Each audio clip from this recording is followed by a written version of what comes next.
Hey everybody, it's your boy SergDragon, and welcome back to another edition of the Heavens Monsters podcast. With me today is Xavier Hill. Once again, MVP is in the ring, so that can only mean one thing. Big things popping, little things stopping. Sit back, relax, and enjoy the view, because the Heavens Monsters podcast is for people better than you. And prior to our last video, I did make the mistake of not mentioning Saudi Arabia, but now that we're done with that, let's go. On February 28th, Friday Night Smackdown and 205 Live, and we are kicking it off with our new Universal Champion.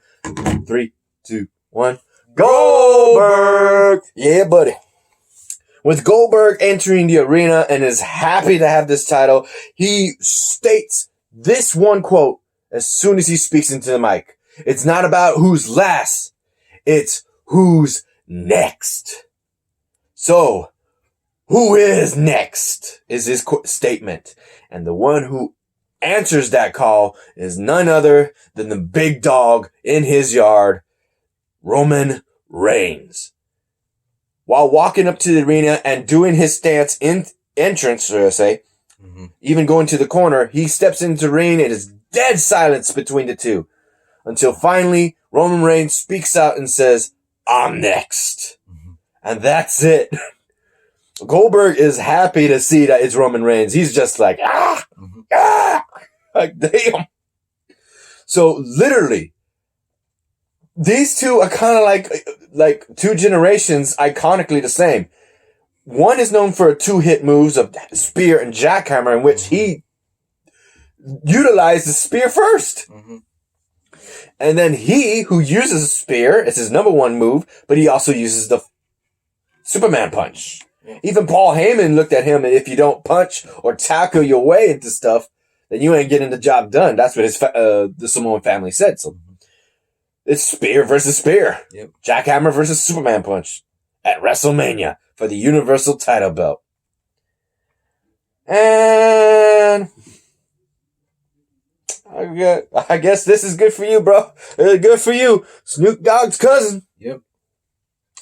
Next, Naomi versus Bayley.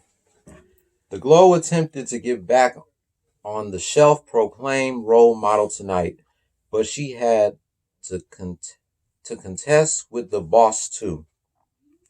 Yes, Snoop Dogg's cousin Sasha Banks returned to Friday Night Smackdown in her hometown of Boston, Massachusetts, standing in Bayley's corner for this rematch. Well, wait, she does this. Yeah. She does this. I was doing this because I thought her knuckles was like this. Nope, she does this.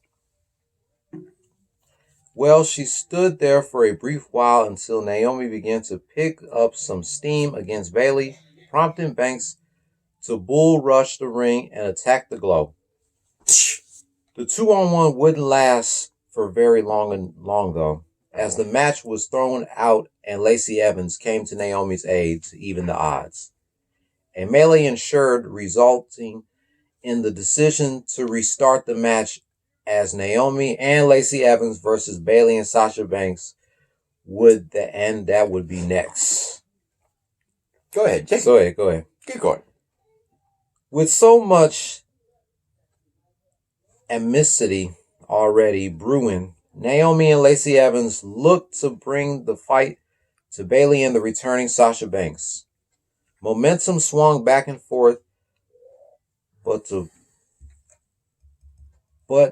pivotal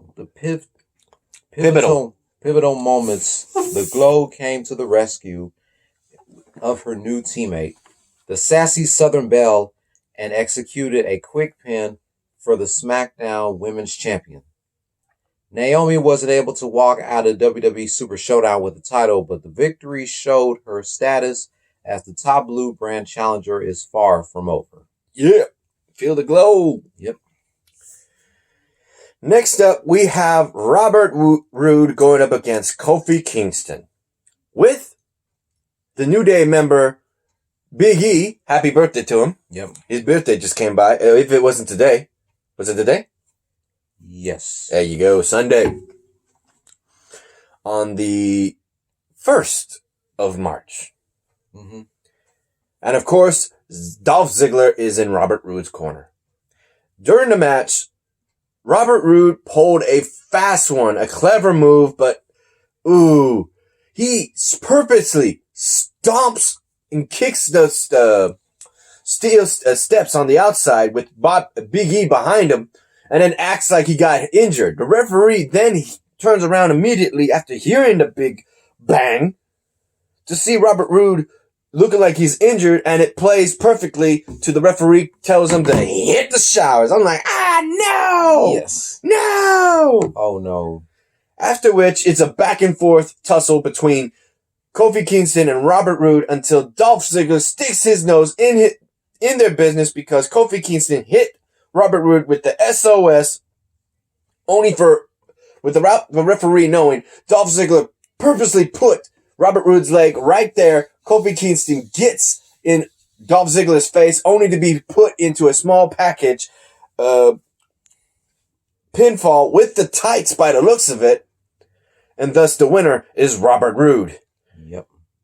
Next up, also mentioning that, is the fact that while this match was going, you know who it is. Ready? 3, 2, 1. Mandy was watching the whole entire time, and Sonya Deville would come up to her and say, "Your boy doing good?"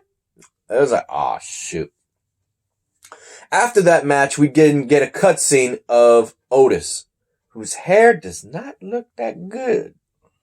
Neither does his mood. His boy Tucker then sits right next to him and saying that he needs to move on and find love within the WWE universe, knowing that they always cheer for him. And he's like, "You're right, Tucker. You're right. Let's go get it." Ah! Oh, man. It's the signing contract, you son of a bitch. Not you. It's Sami Zayn, you son of a bitch. The Intercontinental Championship contract signing between Shinsuke Nakamura and Braun Strowman. Cream soda, Dr. Pepper. It's the sweet one. Yep. No, that's diet. Never mind. The Monster Among Men is known for defying odds. Well, that is new haircut. Yep. What the hell? What the hell is going on back there? Well, that theory will officially be put to the rest at WWE Elimination Chamber. A contract signing that was designed to make official Braun Strowman's Intercontinental title defense against Shinsuke Nakamura next Sunday on the WWE Network quickly devolved into chaos when Strowman, almost in jest, said that he'd take on not only Nakamura but also Cesaro and Sami Zayn at WWE Elimination Chamber. Zayn zoned in on that comment, amending the contract on the fly and signing it along with Cesaro and Nakamura. With Strowman having already signed on the dotted line, the highly controversial match was now official. From there, Nakamura, Cesaro, and Zayn circled Strowman and showed strength in their numbers with a emphatic message to the Intercontinental Champion. Emphatic message to the Intercontinental Champion. I was like, what the? Yeah, they jumped his ass left and right, man. Damn. I hope it's not going to be like that at Elimination Chamber. That's going to suck. Next up, we have Daniel Bryan against Curtis Axel.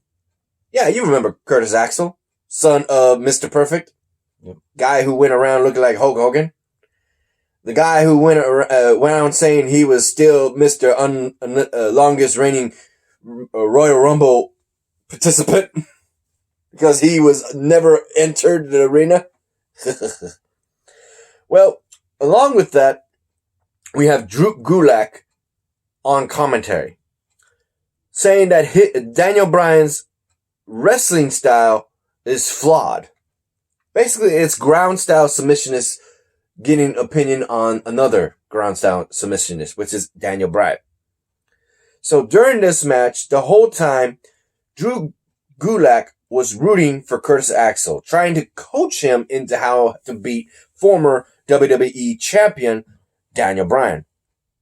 While it was going either which way, Daniel Bryan would get in the crossface yes lock into Curtis Axel and get the victory.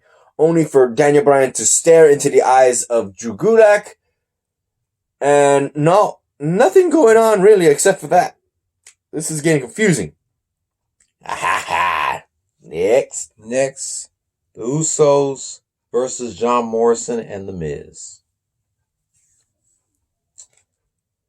The Miz and John Morrison were ready to start their SmackDown Tag Team Championship reign in grand style, but instead they took a 1-2 punch of bad news and then a rough defeat.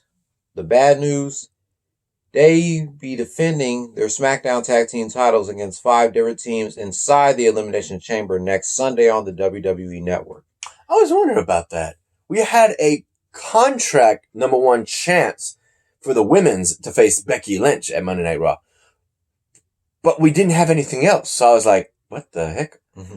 So now we do have the titles on the line, but it's once again for the tag team gold. This time with SmackDown. This is going to be good. Yep. Go ahead. Oh, and the tough defeat, that was to one of those teams, the Usos. Usos! The momentum Miz and Morrison garnered yesterday at WWE Super Showdown wouldn't carry over. Jimmy and Jay teamed up for an improbable aerial display that left Michael Cole and Corey Graves speechless and Morrison defeated in the center of the ring. Basically, this was something I was paying attention to because I see what he was going to do, but it ended differently. I thought he was going to go for a sunset powerbomb, sun flip, or whatever you call it. In which case, no, he goes for a freaking top corner rope, what we know as a destroyer or Canadian destroyer from Petey Williams on TNA, aka Impact now. Instead, it's done by one of the Usos, followed by a Uso Superfly Splash. Mm-hmm. So Corey Graves actually gave it a name, and it fits the bill. A Samoan Destroyer from the top rope, pile driver. That's good. That's a new arsenal, a new move in their arsenal that's going into the Elimination Chamber, and something they're going to need because it's literally 6 teams, 1 remains standing. So, line them up. We got the defending Miz, SmackDown Tag Team Champions, Miz and Morrison. The Usos, the New Day. You want me to go? Yeah. Go ahead. Heavy Machinery, Lucha House Party, and last but not least, Dolph Ziggler and Robert Roode. There you go. Yep. So, out of these teams, who are you picking to come out of the Elimination Chamber? Who are your top 2 picks, to say the least? I'm going to go with the 2 teams that just fought in this edition of SmackDown. Miz and Morrison and the Usos. For me, I definitely want the Usos because then this will be controversy because then they'll match up with the New Day. If the Usos win, then this is definitely going to be one of the heaviest rivalries once again with the New Day and the Usos. That or give it to the people who really probably need this win, courtesy of one Otis Dozovich and Chris Tucker.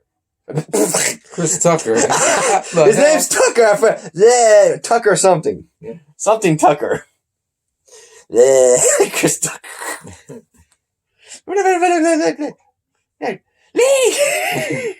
I'd be like, damn! Ready? You come my way. We look that way. Ready? Use the blankets as a centerpiece. Ready? 3, 2, 1. Damn! You know what I was thinking. There you go.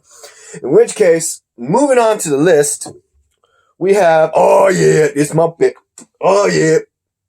And it's the last bit? It's the last bit. I got the main event. You got the main event show, but I got this.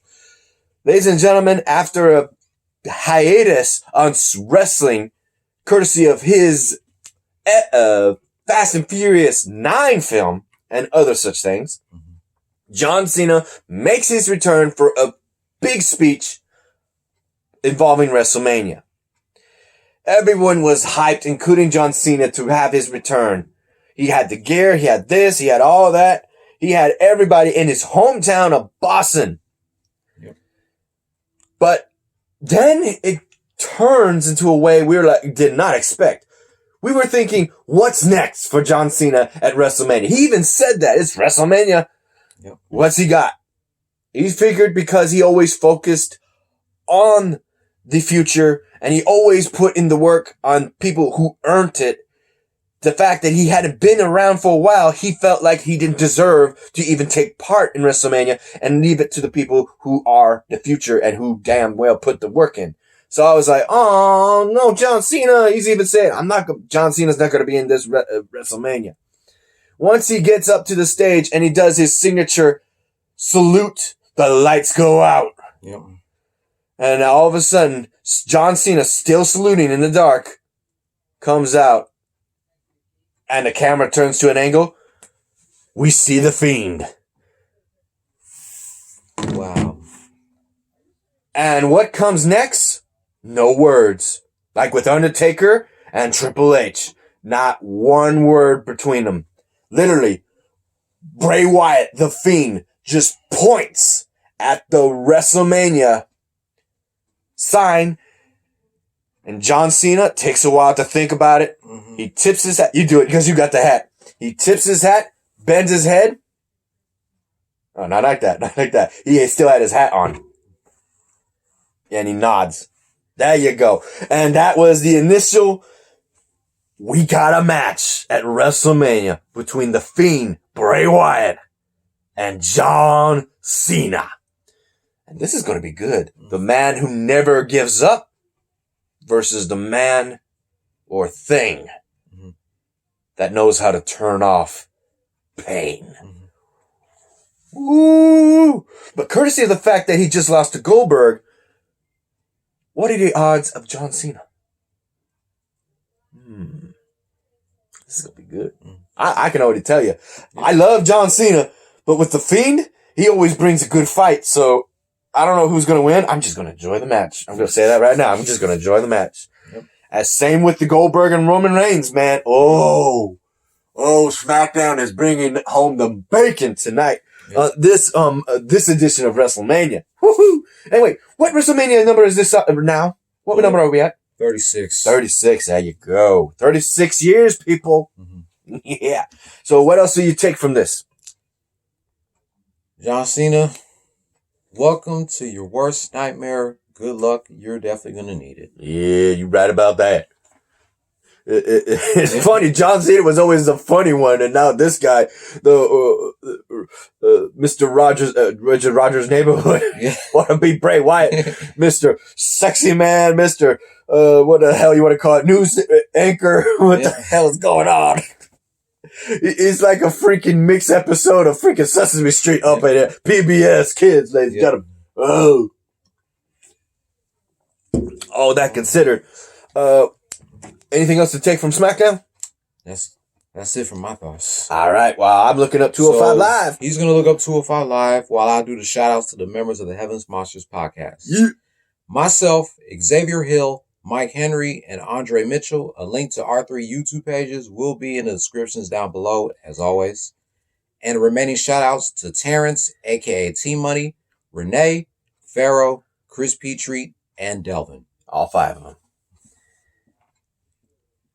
Whoa! Okay, we'll get back to that later, because I did not know he had that. I thought he kept his clothes on. Okay, he took his shirt off. Mm-hmm.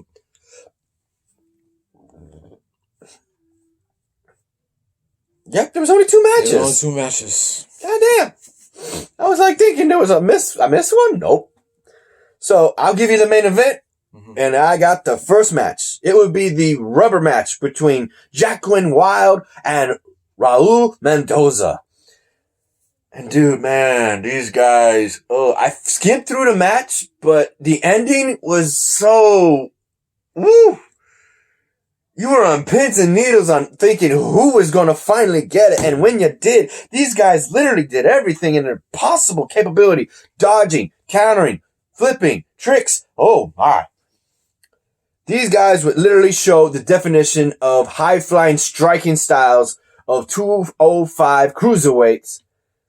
Wilde and Mendoza left it all in the ring, but it was the one who finally got the hit in was Wilde on his signature Wild Thing and got the second win over Mendoza, ending the rivalry, in theory, and the rubber match. Yep. Damn. And next up, main event. The main event is qualifying as team captain for Lio Rush versus Tony Nese. After choosing their teams for the 10-man elimination tag team match taken in 2 weeks, the former NXT Cruiserweight champions Lio Rush and Tony Nese were ready to square off in singles competition. The immodesty between the two was palpable as both competitors were vying for another title opportunity. A lot of unique words. As the match began, the premier athlete took a moment to show off his physique. 1, 2, 3, 4, 5, 6, 7, 8. But the man of the hour wasn't impressed and used his speed to keep Nese at bay and Mike Kanellis out of the equation. As Nese relied on his strength advantage, Lio Rush's speed and agility keep the premier athlete on the ropes until he could counter a pinfall with a colossal kick to Rush's jaw. Successfully slowing the pace of the bout, Nese began to mathematically dismantle the man of the hour, but that strategy allowed Rush enough time to regain his composure and control of the contest. However, Rush was unable to capitalize as a distraction from Kanellis allowed Nese to recover once again, slowing down his lightning-fast opponent. The former NXT Cruiserweight champions battled back and forth, trading momentum with Nese's speed and power, giving him the edge. Ascending the ropes, Nese tries to execute a superplex, but the man of the hour battled back, knocking Nese to the canvas and taking him down with a crossbody. Rush engaged in a flurry of offense that nearly scored him the victory following a huge DDT. So Nese battled back with quick kicks and a powerful suplex before applying a Boston Crab. Using all of his strength and body weight, Nese nearly made Rush tap out, but a desperate counter allowed Rush to break the hold. They continued to battle back and forth, with Rush knocking Kanellis off the apron. In full control of the contest, Rush had victory in sight and executed a come-up. As Rush went for the pinfall, Kanellis jumped in the ring and broke the pin, getting Tony Nese disqualified. As Kanellis and Nese attacked Rush, prompting Oni Lorcan and Danny Burch to make their way to the ring and disperse of Nese and Kanellis. With Rush alone in the ring, he was left to the mercy of the returning gentleman, Jack Gallagher. The WWE 205 Live original attacked the former champion, showing off his brand new tattoos and attitude in the process. Yeah, that's what I was saying. I did not notice that. I wasn't paying attention to that. Let's look at his tattoos. Can we zoom in? Nope. Oh, he's got a demon on his left arm. He's got 2 of them. Got his focus. There it goes. Got that body art. See, focus us. There it goes.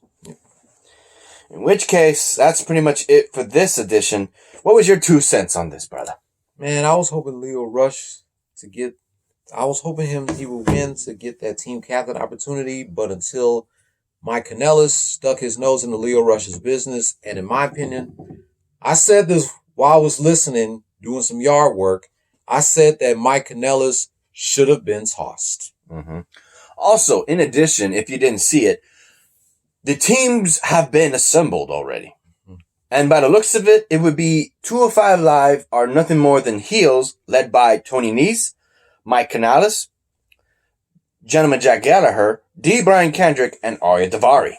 While the NXT Cruiserweight division actually has baby faces. Alongside Leo Rush would be Oney Lorcan and Danny Burch, who came to his aid, along with Prince Pretty, Tyler Breeze, and Isaiah Scott Swerve. So with that, we're looking at two teams that are definitely trying to prove Cruiserweight supremacy, being that the 205 Live is the name brand of the Cruiserweights, while NXT is definitely getting some stardom, especially now that the Cruiserweight title is in their possession. But neither of them, this is what's weird, neither of them are the Cruiserweight champion. That is Devlin. And he is in the UK of NXT. So, funny how this involves the Cruiserweight division and he's the champion. And he's not taking part in this whatsoever. That I find very peculiar. Anything else? And congratulations to formerly known as DJ Z for defeating Raul Mendoza. All right, ready to cover? Yep. You like this video? Give it a thumbs up. You didn't? Give it a thumbs down. Hit the subscribe button, like the content, hit that notification bell for the next Heaven's Monsters podcast. I'm SergDragon. And I'm Xavier Hill, and we'll see you all in the next video. Peace. Peace.